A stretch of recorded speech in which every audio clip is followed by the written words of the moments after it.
कहती से होती प्रेमर जड़े प्रसिद्ध पूजा।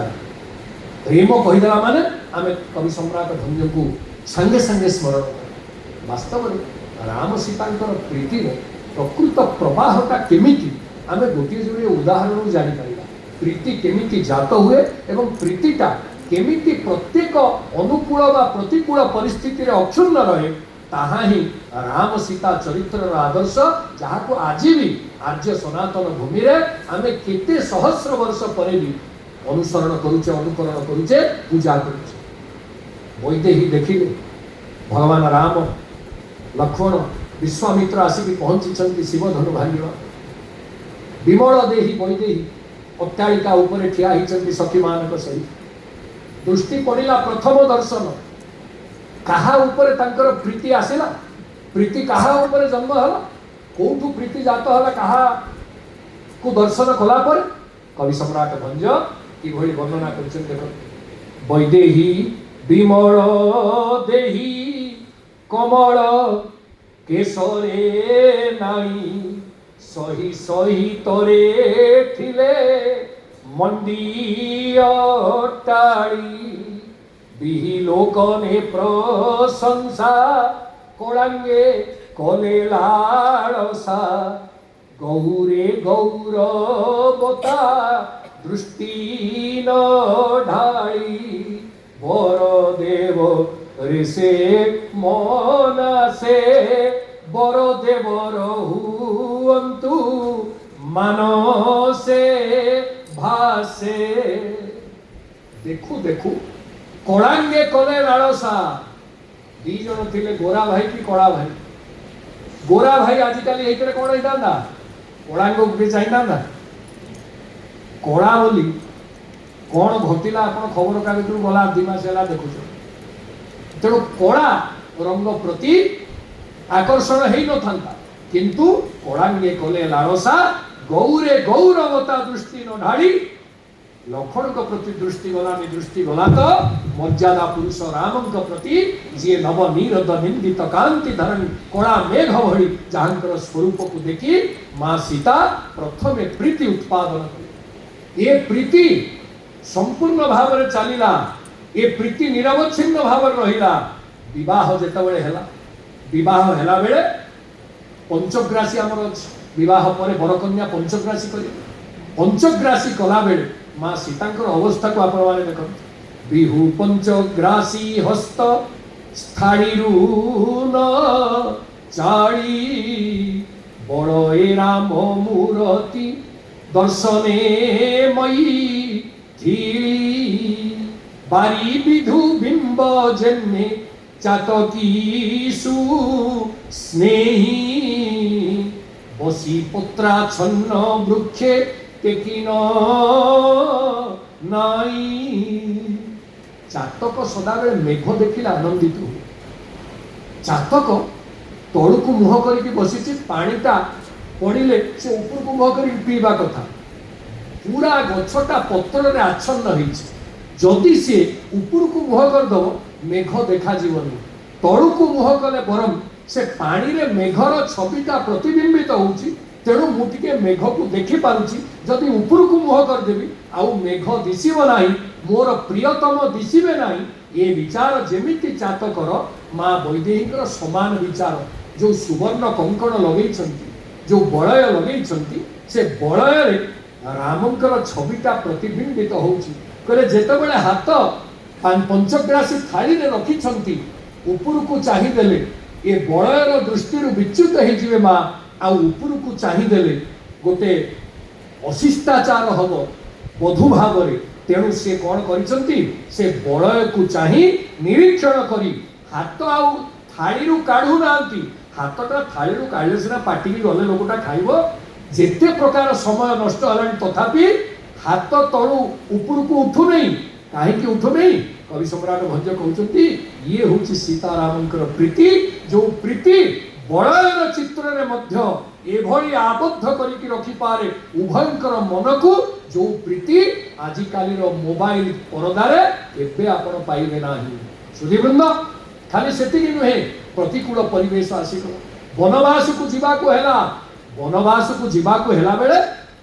आजिकल किए हितले नहीं तमे जाओ मु दीप जाळु तमे जाओ मु दीप जाळु तमे केमि भलरे फेरिबो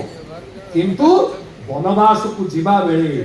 वैदेही लक्ष्मण प्रवेश तक्षण संगे जीवा को आतुर आतुर है कि मां सीता बाहर एवं बाहरला परे भी आपण देखंतु कौन सी ग्लानी नहीं कहले आपण जोठी मोर राज सिंहासन सेठी मोर अयोध्या सेठी तेणु रामंक व्यतिरेके सीतार जीवन धारण संभावना नहीं से बनवास रे मां संगिनी हो कहले सेतिकी नहीं जेतेबेले रावण हरण करके नहीं लंकार अशोक वाटिकार एकांत राक्षसी मानकर परिवेष्टनी भितर जड़े आर्या नारी निज पतिंकर विरह कि कष्ट पाउथिबो आपण माने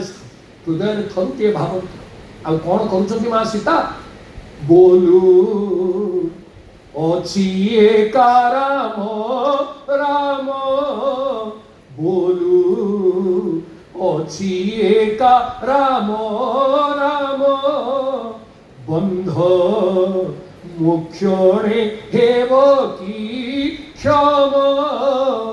विचारे प्रचारे पशुबन चारी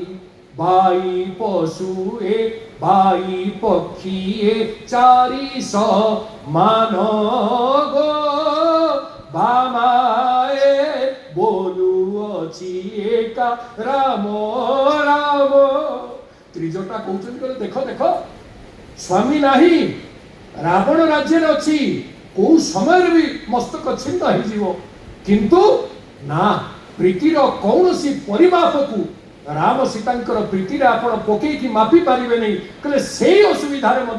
बोलू अच्छी एका राम राम कहले ये एमितिया जे व्यवहार एहा सुख परी बीड़ संता सुवर्ण पंजरी बन भवन भावन एका करे भोला पढ़ाई जटा धारी गो बामाए भोला पढ़ाई जटा धारी कौन ताकू ता स्वामी पढ़े ये जदि रावण कथार राजी हो जाता बीड़ संता सुवर्ण पंजरी सुवर्ण लंका को भोग करता किंतु ये हतभागिनी केवल राम राम होउची एइथुर कोन ए राम राम उच्चारण कले कोन तार ए बंधन रु मुक्ति मिलिबो बोधि त्रिजटा कहउछ देखंतु सीता चरित्रर गौरव आबह ऐतिह्य एवं महत्व को आपण माने विचार करें बोधि त्रिजटा ताहंकु रखी बोले सीता सीतांशु सुमुखी कहले हे बाबा माने हे राक्षसी माने सुन तमे बोधे सीता को चिन्ह ना कहले बंधन आशा बंधरे की कुंजर सुना प्रबंध की मूर्ख मुखु बामाए विकसिछि की शिखरी शिखे बिना जोड़ेता पद्मता मुखे बंधन आशा बंधरे की कुंजर सुना प्रबंध की मूर्ख मुखे गो बामाए हे बामा माने तमे भाबिबो बोध हुए पर्वत शिखर रे कौन पद्म फुटी पारे पर्वत शिखर रे कौन पद्म फुटी पारे गोटे विराट हस्ती को साधारण सूतारे कौन बंधा जाई पारे मूर्ख शास्त्रार्थ कौन करि पारे किंतु सुन बड़ी पड़ीबा एमान हेबो हुए तो कौन सी परिस्थिति रे एक कथा सत होई पारे गोटे मूर्ख शास्त्रार्थ करि पारे पर्वत शिखर रे पद्म फुटी पारे गोटे साधारण सूतारे विराट गजराज को बंधन करा जाई पारे कहले बड़ी पड़ीबा एमंत हेव बोई देही चित्तन टळीव बिना श्री राम रे कोटिए काम रे ए तो पाम रे की संभव विभोग बामाए एक पामरे की संभविव कहले बड़ी देही चित्त न टळिबो बड़ी पड़िबा एमंत हब ये कथा असंभव संभव हो पारे किंतु सीतार हृदय कदापि टळि पड़िबो केतेबेले विचलित हो सीतार चरित्र एक कथा संभव नुहे कहले बिना श्रीराम रे कोटिए काम रे एत पामरे की संभविव रामंक व्यतिरेक जदि कोटिए कंदर्प आसिकी सीता को प्रेम निवेदन करती सीता चरित्र में स्खलन नाही आउ ये तो सहज के गोटे पामर रावण भली पामर कौन सीता हृदय को जेणी पारिबो हेई पारिबो नाही ये होची मां सीता व्यक्तित्व चरित्र आउ गोटे पद 2 मिनिट रे सारी जेतेबेले हनुमान आसिकी पहुंची हनुमान कहले कहले सुनो मां जिते कष्ट आपण पाइले आउ मते भल लगुनि आपन को एठी छाड़ी की जीवा आपण आसन मु आपन को बसई की मो कांधर लंका रु अपसरी नहीं रावण संगे युद्ध करिवार आवश्यकता ना रावण लुचई थाउ मु आपन को नहीं जेतेबेले एतक कहिछन हनुमान मां सीतांकर उत्तर कोन थिला एठी मोर बाणी की विराम एठी मोर बाणी की विराम देबी आपण माने उत्तर को सुनो मां सीता कहले कहले कोन कहिलो हनुमान तुम्हें पड़ा मोर पुत्र भली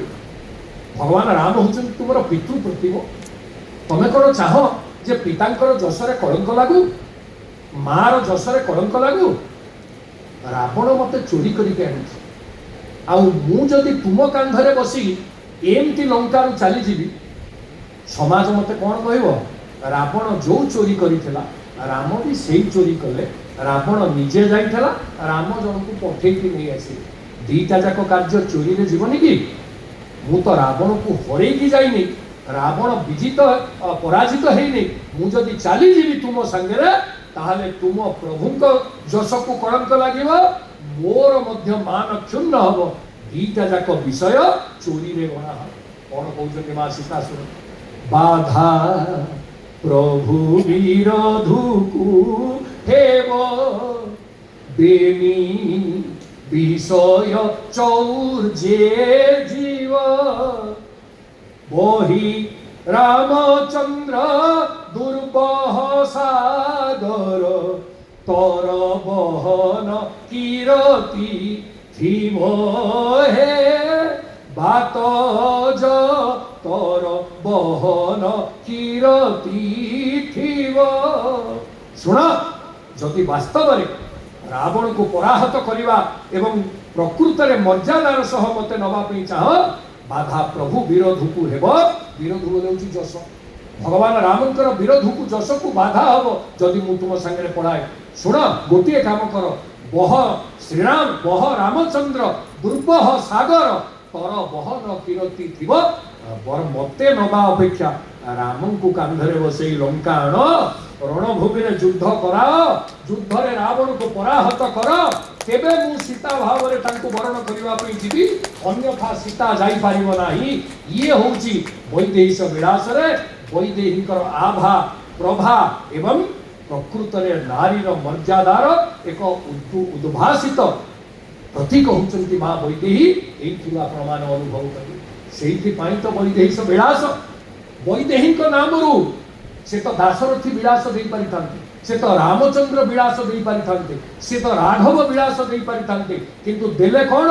वैदेहिक विलास आ एही होची भारतीय संस्कृति रे परंपरा रे गोटे निच्छक चित्र आमे आगो श्रीमती तापर श्रीमान लेखु आ सीता कहिला परे राम उच्चारण करू राधा कहिला परे श्याम उच्चारण करू लक्ष्मी कहि साला परे नारायण उच्चारण करू ये मर्यादा को कदापि न भूली